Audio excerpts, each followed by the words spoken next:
Hello and welcome to Postgres FM, a weekly show about all things PostgreSQL. I am Michael, founder of PG Mustard. As usual, I'm joined by my co-host Nikolai, founder of Postgres AI. Hello, Nikolai. Hi, Mike. And today we are also joined by a special guest, Andrew Atkinson, as we were saying earlier, who has been a software engineer for 15 years at the likes of Groupon, Microsoft, and Fountain, a user of PostgreSQL for the past 10, speaker at several conferences, and now a published author with the brand new book, High Performance PostgreSQL for Rails. It's a pleasure to have you on, Andy. Welcome. It's a pleasure to be here. Thanks for having me, guys. Really fun. Nice. Well, I'm going to let you in on a little secret here that I didn't tell you beforehand. You are actually our first guest who has been requested by a listener. So somebody specifically asked for you to come on, which is awesome. Wow. And with the topic, Postgres plus Rails. So that's what we're going to be talking about. I guess asking my mom to do that really worked out. I'm glad. No, that's great to hear. Yeah. Awesome. Well, yeah. Who better at the moment? You know, you've got this stuff fresh in your mind. So yeah, in terms of where to start, I thought it'd be really interesting to hear from your side, how popular a choice is Postgres for Rails? Like, what's it competing with? And yeah, how's that been changing over time? Yeah, good questions. Well, the ORM, the Object Relational Mapper in Ruby on Rails, is called Active Record, and it supports Postgres and MySQL / MariaDB and SQLite. So whenever you're generating a new Rails app, you know, that's one of the first decisions you'd make. I believe by default it's SQLite. But most folks that have apps in production, I still think it's usually, if they're using Ruby on Rails, they're usually working with MySQL or Postgres. In kind of prepping for this, there are a couple surveys where folks have been responding to surveys about how they deploy their apps. And there was a 2022 survey from Planet Argonne, which I had pulled up here. And there was about 2,600 responses. And from 2014 onward, Postgres has been the most popular relational database with Rails apps. And I guess what I've seen is kind of this shift, starting in maybe the early 2010s, where I think in large part, thanks to Heroku having Postgres support and Heroku being a really popular choice, easy place, as you guys have talked about it before, made deploying your Rails app onto the internet much easier, pretty much a git push command, and took away a lot of operational toil that a lot of folks might otherwise take on themselves. And I think a lot of folks may have switched to Postgres just because it was part of the package there, and maybe they weren't, deeply using relational database features. And so I think there was a lot that had to do with Heroku. And then, of course, as you guys have talked about, Postgres gaining a lot of features, a lot of performance over the last 10 years. So I kind of noticed this general setup where a lot of the big Ruby on Rails, the companies that famously use Ruby on Rails, like GitHub, Shopify, Basecamp, that kind of started in the 2000s, they tended to choose MySQL at the time, and they've stuck with it for the most part. They maybe are using, clustering solutions and things, but companies that started more in the 2010s or mid 2010s, I feel like a lot of times they're running Postgres. And so I'm certainly, now I'm doing independent consulting with Rails teams that use Rails and Postgres. And I'm certainly, clients are coming to me that are using Postgres. So for whatever that's worth, there's definitely companies out there using it. Yeah, I was going to ask Nikolai as well, and then I realized that all of us have a super biased sample, but that definitely does make sense. That data you mentioned, that survey is really cool as well. I saw the question below was about which one would you like to be using in production, and it changes just 2 years earlier. So you can see that there's that desire, and people wanted to switch or wanted to use it in production, and then it did eventually take over a couple of years later, and hasn't lost first spot since, which is nice. You mentioned the ORM already. Should we dive into that? Like, how are folks generally sending queries across to Postgres from Rails? And where's Postgres? If Ruby on Rails, then Postgres is under Rails, or where? Yeah. So with Active Record, oh yeah, where is it? Let's see. Where's the place for it? On again, isn't it? Ruby on Rails on Postgres. Yep. The basis for Rails. Okay. Not bad. Yeah. As a Postgres enthusiast, I tend to think a lot about the database operations and the relational data model, and almost like, Rails is kind of wrapping, developers are writing Ruby code that's doing database interaction and other things. But I almost tend to think about things now more from a database first perspective. So it's almost like Postgres with Ruby on Rails or something. But I think, depending on how you tend to, most developers, I think though, it's the other way around. They're most Rails teams I've worked on, they're writing active record code. In the early days, I've been around in Ruby on Rails for a long time, almost 15 years, with some divergences. But in the early days, there actually was a little more competition around the ORM.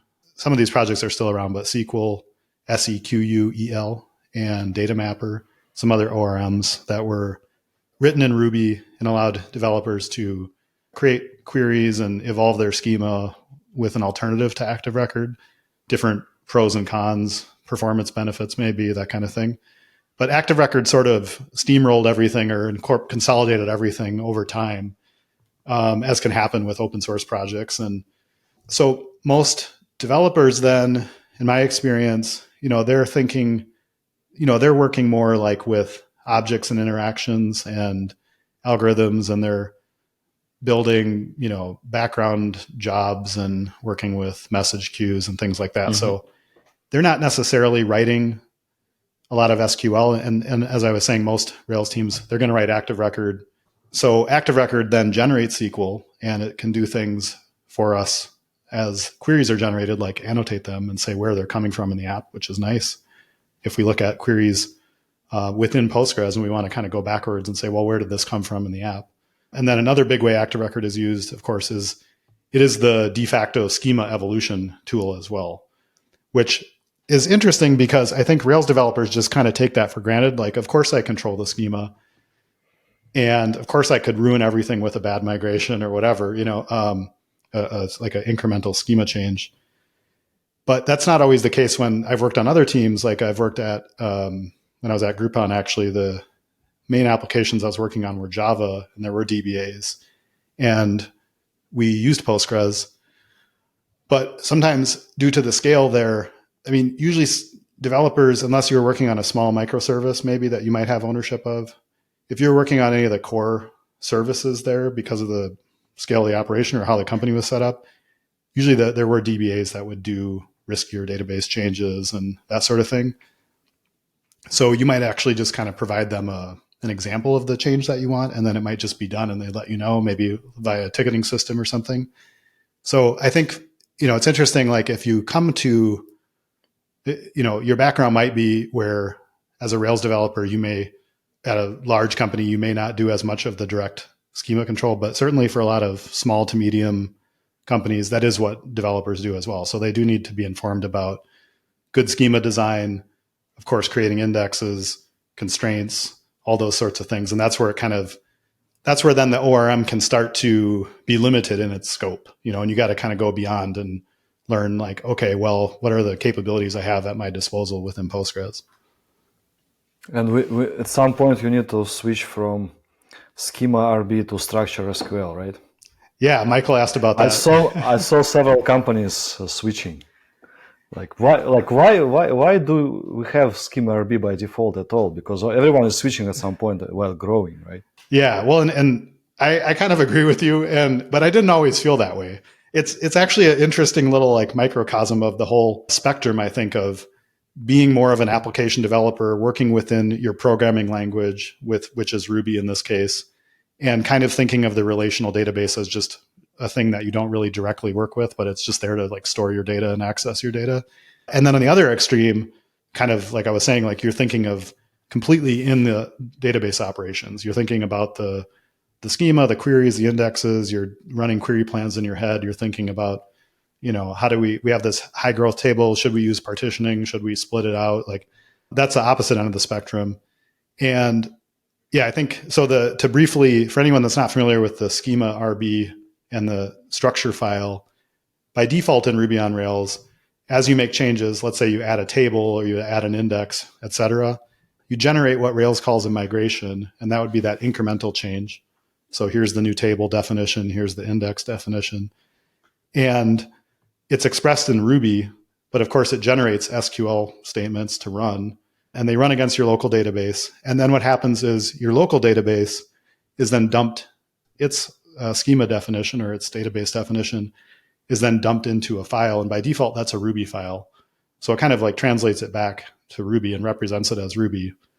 And it kind of insulates you from the SQL, but really in Postgres, what's happening is it's just running, well, I should say, if you move to the SQL form, what it's doing is it's running pgdump. And it's basically just taking the raw pgdump output and putting that into a SQL form of the file with a little bit of extra stuff at the end, which are those migrations that you're creating. Each of them have a version, so it dumps those versions as insert statements into the end. But otherwise, it's basically just the pgdump output. So yeah, what happens a lot of times for teams is they start out with the Ruby schema file. They start to use things that are beyond what it covers.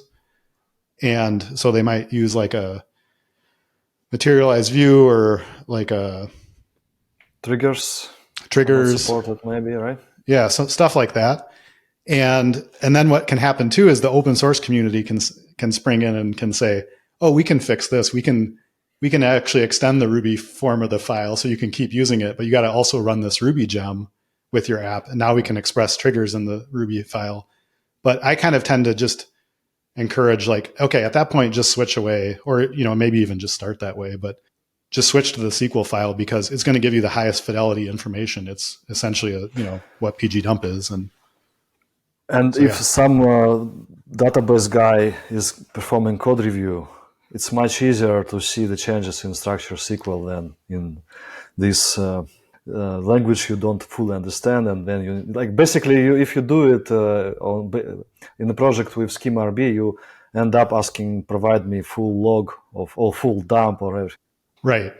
Yeah, not to get too philosophical, but as we're on a team building an application, the code is kind of our method of communicating with the computer and with the team members as well, as we express a domain concept, or in this case, as we're expressing the database design.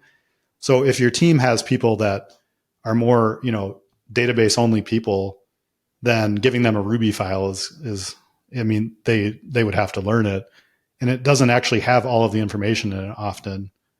So yeah, it's a little weird. However, as I was writing the book, I was thinking about a lot of these kinds of things too, because I have been on a lot of different teams, and I was kind of trying to not be too preachy about one thing or the other, just kind of saying like, well, if your team is mostly Rails developers, just know that there are limitations to the Ruby schema dump, that there may be some information that you're not getting in here. However, and then I sort of made the pitch for the structure file maybe. But yeah, that's a good point. Like if you're working with a DBA, you can hand them a dump file and they'd have a clear understanding of what's in the database. Yeah, I'm curious if things would be changed with LLM and so on, which can easily translate or something. But it's a different story. Yeah, that's an interesting idea. Do you have understanding why do we need to keep two tracks of changes? So first is each migration is kind of diff.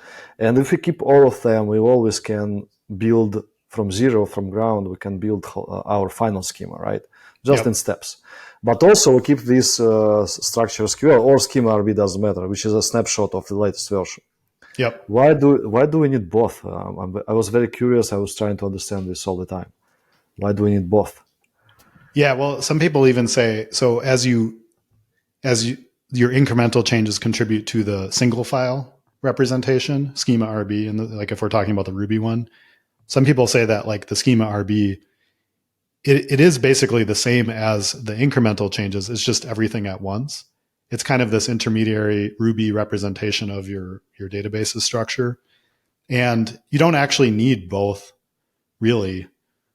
The incremental changes do serve as a log, which you'd otherwise you could get through Git. Like if you looked at, if you pulled changes as a developer on a team and you notice that the schema RB changed, but there wasn't the incremental file that represented the change, you could look into the Git history and try to discern what happened, but I guess the file kind of makes it easy.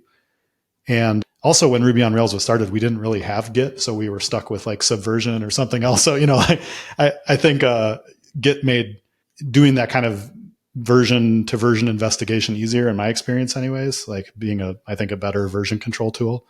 But yeah, technically you don't need it. And so what some teams do after a while is they just throw away the incremental ones And so Ruby on Rails also allows you to just load the schema. If you're setting up a brand new machine, or you're a new developer on the team, you can just load directly from that single file, the schema RB. So that would be like a structure load command.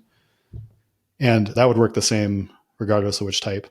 So Michael, you were asking about like a beef. I think it's like not a real beef. It's like a faux beef that programmers invented, I think. But it's kind of like, do you want to preserve the beauty or elegance of the Ruby code? Or do you want to just like, throw it away for the ugliness of a SQL file, maybe what some Ruby programmers might say? Or what I might say is like, I actually think the SQL file is pretty. It's elegant. It's got, like I said, it's like high fidelity. It's all of the information, and you can even customize it. Active Record allows you to pass flags through to pgdump. So if you need even more information or you want to change the output. Actually, I did think there is one reason maybe the beef emerged is if you have two developers running slightly different versions of Postgres, so maybe the same major version, but slightly different minor versions, Postgres changes the pgdump format over time. Different, like it could be the ordering I think it's usually the ordering. And what can happen is you get these annoying diffs as a developer where two developers are essentially it's noise. It's not a real meaningful change, but it's like, oh, the triggers we added, now they're on top of the constraints and before they were after the constraints or something like that. I'm just making that up, but I have a solution for that though too.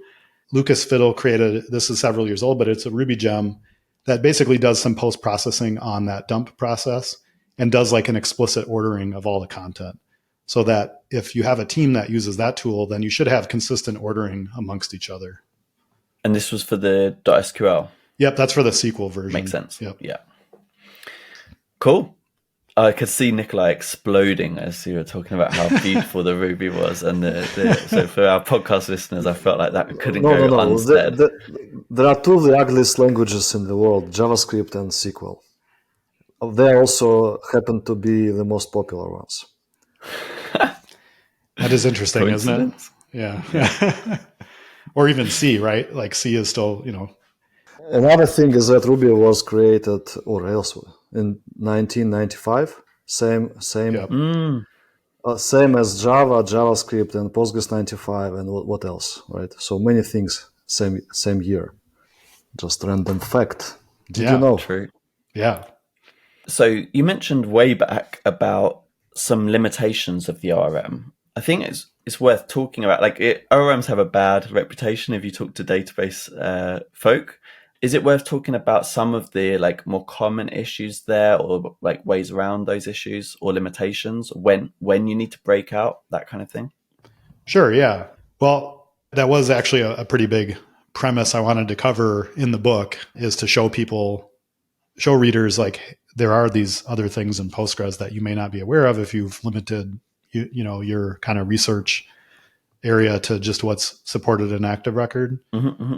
I mean, one that comes to mind right away is table partitioning. I mean, there's not really any support in Active Record for table partitioning. It doesn't mean you can't do it with a Rails app, but you might run into a couple small issues, especially prior to recently, composite primary keys became supported in Active Record.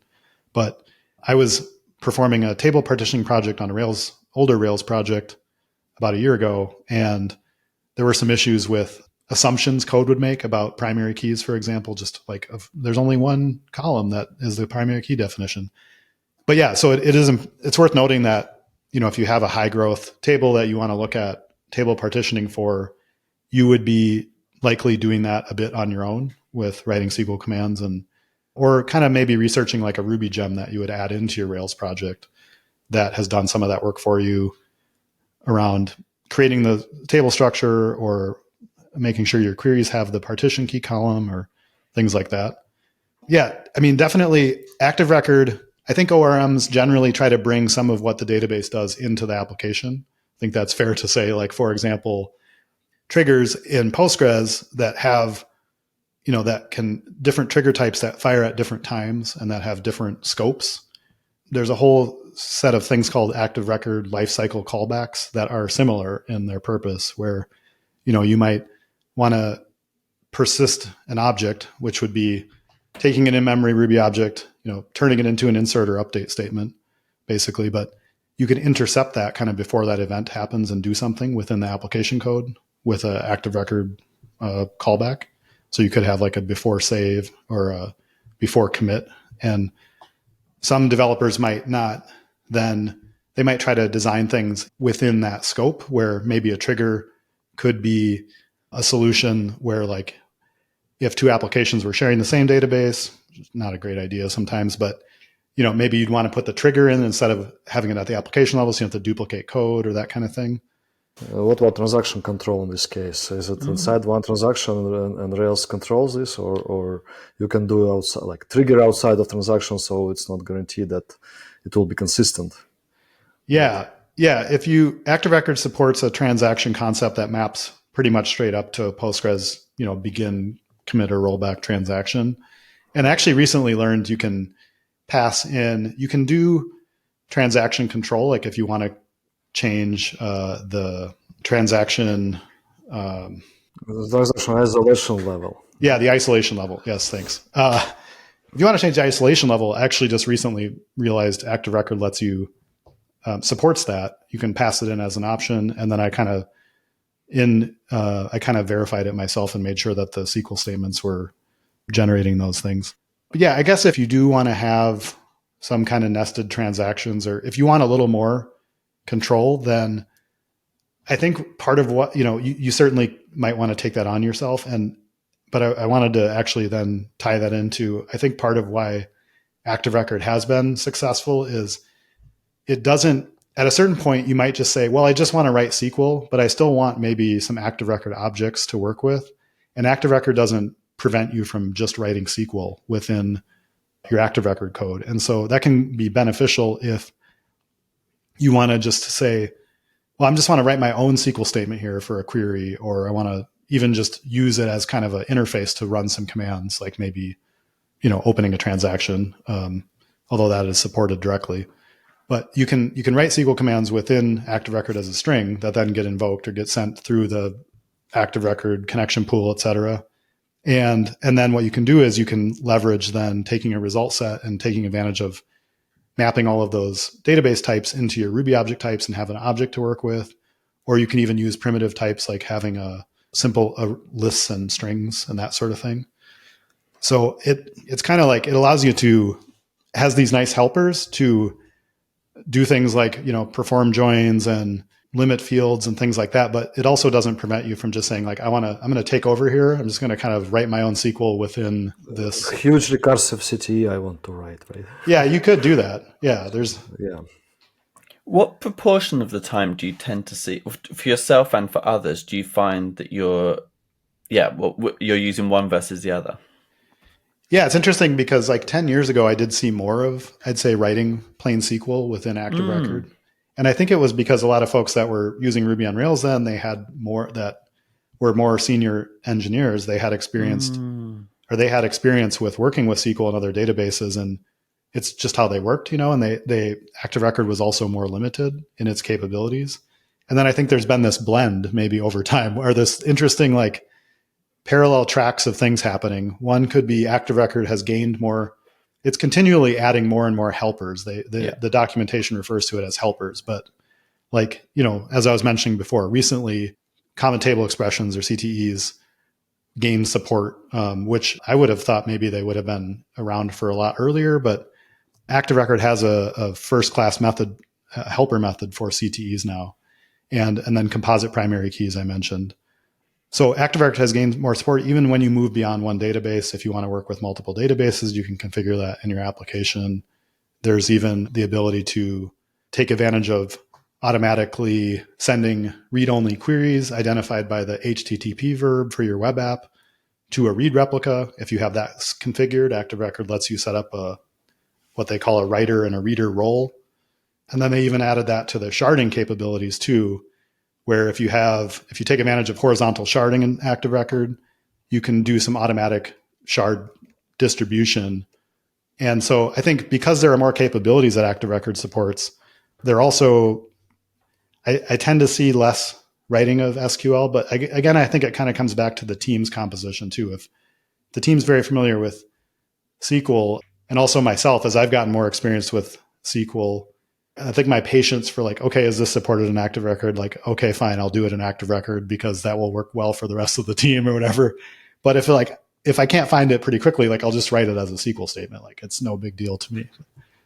Makes sense. I worked with Rails projects a lot, and one of them is GitLab. Shameless plugin of ads for their migration helpers. .rb is great, and documentation is open and great. But someone in the Rails community should finally rename disable DDL transaction exclamation mark disable DDL transaction, because people just because of this weird not say word or literal, right? A lot of people tend to say we are going to deploy this without transactions in non-transactional mode. Postgres cannot work without transactions. So it's just becoming like single transaction. Each statement becomes single transaction, and it just like I don't like this part of Rails at all. Like for many years, and it should be renamed. But at the same point, like levels of understanding. I also understand at some point, like understood, create index concurrently, and you need disable DDL transaction to run create index concurrently. It's not transactional, right?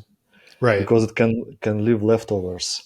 So yeah, things are difficult. But I see people just like Ruby developers, they say we will execute this without transactions. And Right. it just breaks my ear, Postgres here, like it's not right. Is it possible to change at all, like to create pull request or something? Oh, you definitely could. Or I've actually seen, I mean, yeah, we could, after this call, we could create a pull request to Rails and try to get that approved, but it'd be an uphill battle, I think. It will be a huge battle. But I already have one battle won, and I remember 37 Signals team or Basecamp or so. Who's that? Yeah. They added support of the logic when we have replicas, asynchronous replicas, and a write happened in a session. So you need to stick to the primary for some period of time, because otherwise, if replica is lagging, you won't see your own write immediately reading after. So they implemented this. Before that, many companies, and I also implemented it in several languages, this logic, in PHP and in Java in my past. But I see this like path finally Rails is going through, and it's obvious to me that they implemented this lag as a constant written in code. It should be configurable. So there was a big battle, and DHH supported my proposal. I was happy to see let's make this configurable. So maybe we can win one more battle, right? Maybe. Renaming. It was not a question, sorry, it's just my story with Rails. Yeah, well, it is actually I like that the design of, so this replication lag, there's like a resolver class concept, and the documentation talks about, actually I want to get back to your question too, Michael, about are there any other benefits we didn't really cover, but I like how the documentation says, hey, we purposefully have this simple resolver class, and if you have greater needs, then they've built in an extension point. They've said like, okay, just create your own resolver class, implement this method, and then you can do whatever you want, And if I remember correctly, that's how the automatic replica switching and the shard switching works, is they both have kind of an official extension point, so that you do kind of get some default behavior. They took a guess at what a reasonable replica lag would be, I guess. But they said, like, if you want to do something else or omit some certain, you don't want to make this type automatic, or you do want to make this type automatic, et cetera, you could do that in your own implementation class. Just so we could cover this quickly too, Michael, you were asking before about other benefits, like if you do stay kind of within the Rails world. I think because I wanted to mention that a lot of these, what I would call enhancements for like higher scale operations, are coming from developers at GitHub and Shopify and companies that do have, internet scale operations, and they're still using Ruby on Rails with their relational database, and they're building a lot of things into Active Record. And then I think those are, great gifts that we receive as users then of the framework. Even if we don't have that scale, we have some pathways then we could grow into that if we need.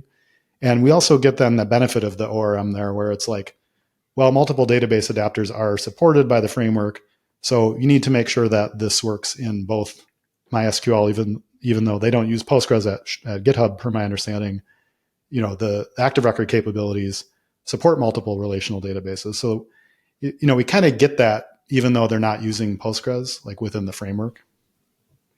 Yeah, that's really cool. And it used to be like, I'm old enough to remember when people used to ask, does Rails scale? And think, those old questions. And it just feels like we have so many good examples now that doesn't seem to come up as often anymore, which is nice and refreshing. I did actually almost want to ask from the other perspective quickly though, what, like as a Postgres community, what can we keep doing, or what can we do better to make sure Postgres stays like the number one choice for Rails? Or how can we make things easier for developers at both large and small organizations?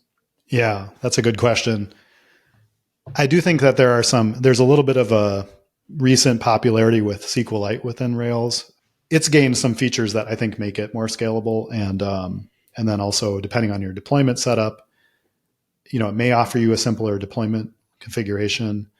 And then on the MySQL side, I think that there's certainly, I hear a lot about PlanetScale. They've been doing great with, they're the only, I actually tweeted this a while ago, but like they somehow made foreign key constraints look cool. I don't know if you saw that video or not. They have this well-produced video where they're like, boom, we added foreign key constraints. And I was like, it was actually like kind of cool. And I think that databases are, it's hard to like generate a lot of enthusiasm maybe around it. But I would say that some of the companies offering Postgres as a service these days, there's a number of new startup companies. They're kind of either advertising more like, we can help you with multi-tenancy, or we can help you with full text search, or we can help you with these other sorts of like capabilities or, usages that Postgres supports. It just might be a lot that you need to kind of build yourself. And so I do think Postgres has like the raw ingredients for a lot of stuff, but I do think that if you're not going to use a managed service and you want to take this on, you got to do a lot of work to build skills and like if you want to build in your own full text search at a good scale with good performance, Postgres has a lot of built-in capabilities and is extensible. You can add extensions. But I think just continuing to maybe think about the developer experience, I guess, like at least for Postgres users that are web applications, anywhere the Postgres community can contribute, guides and tutorials on, or if companies that use it successfully with some of these use cases, if they can publish on their engineering blogs. Like I always love to read those. Like DoorDash is a company I know that is a Rails and Postgres company and has a lot of great engineering blog posts. And I think those are ways that show pathways to leverage some of these capabilities. Yeah, and then I guess I've been thinking about, I think the open source solution still around end-to-end query observability is still like, it can sometimes be limited in my experience, where I'll we know of tools like pgstat statements, but then we want to collect samples and it can be a little bit difficult. You kind of go back and forth between relying on logs, using system catalogs. But Postgres keeps investing in that. There's new catalogs and there's new things. And so I think like anytime, any of those sorts of things that make it easier to see what my query workload is like, where are the costs coming from, especially if they're connected to things I can take action on. Like Nikolai, you mentioned recently, like how pgstat statements shows the number of rows returned. You could go through and look at queries where you could say, well, we should really probably add limits to these queries. Things like that can make really meaningful. You can draw a real clear line between like, here's information that's being provided to you within Postgres that helps you out on as you're building and scaling and operating your system. But this approach is reactive. If we see pgstat statements on production and it's already happening, It would be great to try to guess based on Rails code.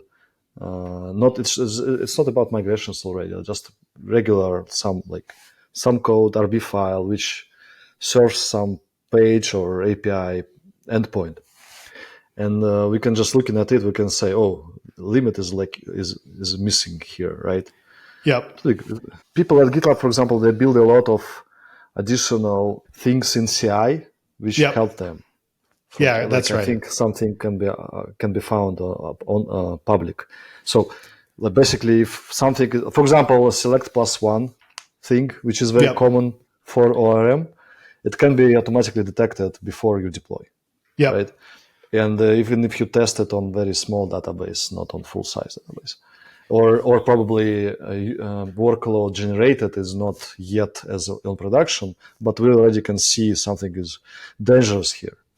I'm trying to say this is probably not Postgres job to detect. Yeah, it's probably not Postgres job. I agree with you. Like I was kind of thinking, there's the Ruby open source community. There's some great command line tools. I'll shout out Rails-PG-extras is one, and a common interception point where you might want to take a more of a proactive approach would be when you're creating a migration. Like, oh, do you realize now you've created an inconsistency between your schema and your application? Like maybe you were checking over here, it was a string type, and over here you've created an integer type, that kind of thing.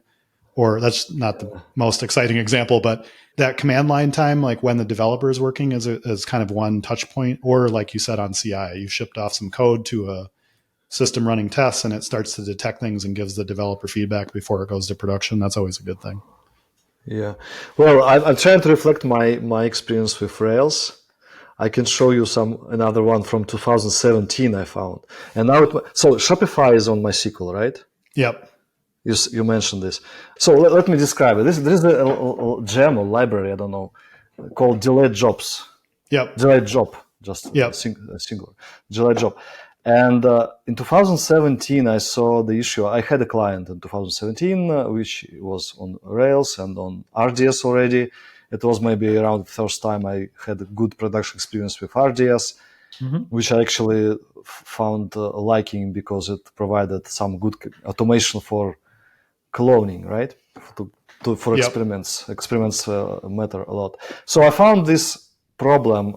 It was not performing well, Delayed Jobs, under scale. So you have a lot of jobs, a lot of entries, also like high insert rate.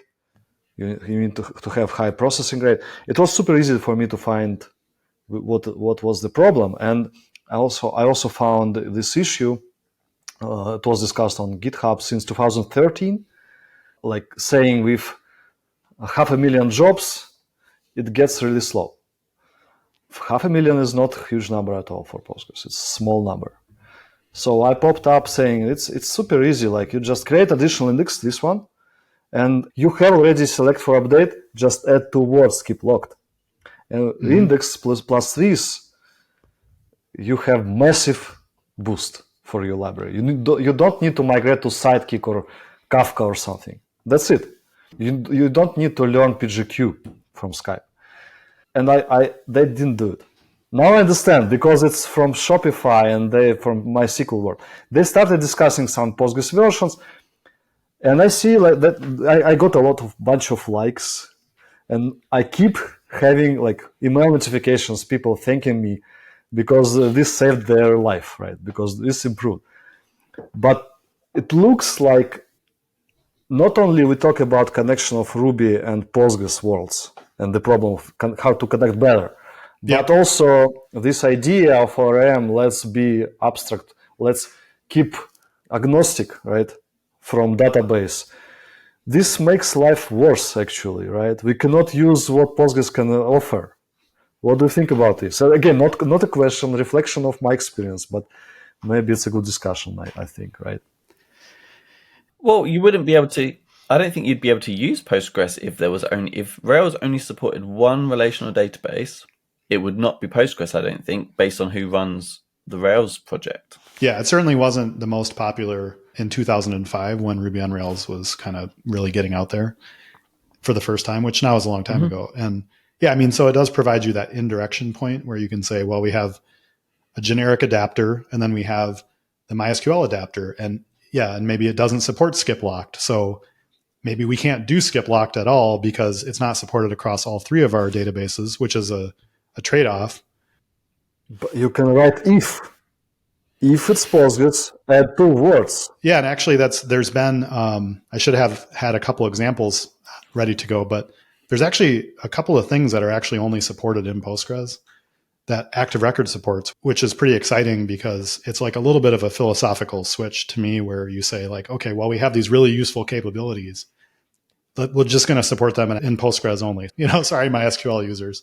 And that way, then you get the best of both of those categories. But of course, like then we aren't really getting into this, but there's a whole discussion about SQL standards and stuff like that.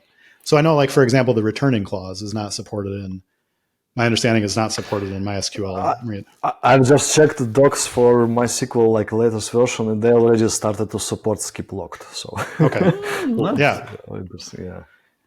Well, and it could be that a framework that chooses to offer conditional support, as long as it's, of course, like, well tested and supported, then that could actually apply pressure to another open source database to add support for a SQL standard command, right? It's like, if this gains support, probably not one framework with Rails, but if everything Rails and Laravel and Prisma and all the language communities are all clamoring for additional support. You mentioned SQL Standard, but the problem here is that SQL Standard doesn't care about performance at all. Nothing about indexes, and I like skip locked is not there, so they don't care about performance. So, and here we talk about performance, right? So it's not easy sometimes. There should be some addition to standard talking about performance, but I don't see how it can happen. Yeah, I think it's great that you've provided that feedback, Nikolai, into the community, and I think there is, to the earlier question too, I think like Postgres is going to, has its core set of objectives with each release, where the development effort investment is going and that sort of thing, which is going to be a completely different track than Ruby on Rails. But like, if we have some overlap, the folks that tend to maintain the Postgres adapter code are Postgres fans in the Ruby on Rails community. They happen to also write Ruby. And it's great to have those kind of overlapping folks. There's kind of this discussion around, I know we're out of time to get into this, but there's an example that comes to mind too of an in-clause SQL query that has a large list of values, and then some folks noticing that from Ruby on Rails and on Postgres. And that was one where I felt like, I think, Nikolai, we might have both tweeted about this at some point, but like there was kind of this crossing the streams for me where I saw Postgres people I follow and Ruby on Rails people were like, we need to do something about this and improve query performance for these types of queries. Right. Also, .pluck, or how's it called? Pluck, right? This is like when you retrieve everything, then you do something like Postgres can do it much more efficiently than you don't do work instead of database on application side, right? Right. But I guess it's a small thing. Any application language can be used for this not efficient approach. What do you think about future of Ruby in general? I think it's achieved that kind of cockroach status where it just never goes away now. I don't know. There just seems to be like enough, not cockroach DB, but like the actual insect. But there's such a large amount of companies that there's just a lot of work to maintain the applications if they're successful that use Ruby on Rails. Of course, the growth is not what it was in the early days, but there's a huge community of Rails developers and there are new people entering it. So if someone enters it because maybe it's like their bootcamp program or they joined a company that's using Rails, despite being 20 years old as a framework for Rails anyways. First of all, I think Ruby is a great language outside of Rails, but despite being a 20-year-old framework, like there's a very steady development clip. There's new features being added that are exciting. I just think they tend to be more front end oriented. Like Ruby on Rails these days is trying to capture more attention from what might have been JavaScript only apps before and offer a lot of capabilities on as you're building your web application screens, like giving you a lot of interactivity and low latency, but doing it within Rails and kind of getting back to some more of the full stack kind of application building capabilities. But there are things happening too on every release related to Postgres, and I certainly track those, and it still feels active, just not where everyone's flocking to. I thought the active might be a Rails joke. Oh yeah, it could be. Yeah. Yeah. On a serious note though, and thanks so much for all your time, where can folks go to learn more? Yeah. If anyone's interested in this topic area and they'd like to explore the book that I wrote, it's at pragprog.com. That's the publisher's Pragmatic Programmers. And I do a fair amount of blogging on Postgres and Rails topics. My blog is andyatkinson.com. And I'm also on most of the social media apps. And this year I'm going to be at Sin City Ruby and PG Day Chicago as well. So probably more for Postgres people. If anyone's at PG Day Chicago, I hope to make it to some more Postgres events, but I love the in-person events too, and being able to meet more community members and learn from other people. And the book is called High Performance PostgreSQL for Rails, right? Yep, that's right. Awesome work, awesome publisher as well. And thanks again. Thanks for having me. A lot of fun, guys. Thank you. Thank you, Andrew.